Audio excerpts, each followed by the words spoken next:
Yan, ito na po yung Ringlight. Dumating na yung sponsor nyo. Ito na siya. Unboxing natin. Thank you. Thank you, kuya.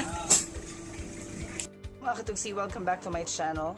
For today's vlog, mag-unboxing po tayo. Before natin ituloy itong vlog na ito, magpapasalamat muna po tayo sa mga sponsors natin. Ito yung una. Ayan. Ringlight from Ate Marivic Beroya. Ayan po si Ate Marivic Beroya. And please, support nyo rin po ang kanyang YouTube channel, Marivic Beroya. Ayan. Thank you so much po. Yay! Okay, so simulan na natin. Ang hirap. Sinira ko na. Hindi ko alam kung iningatan ba nila to sa ano. Parang medyo natiti yung mga some parts ng karton.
Marivic Beroya. Yan. Isa po yan sa mga ka-team ko na sinabihan talaga ako na idiretso ko yung pag-YT. At dahil dyan, ayan, binigyan nga niya ako ng ring light na ito. Thank you so much po. Ayan, super saya ko. Ang happy-happy. Ito yung ilan sa mga pictures na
Don't forget to give this video a like, comment your thoughts below, hit the subscribe button, and smash the notification bell icon for new updates. Thank you! Bye!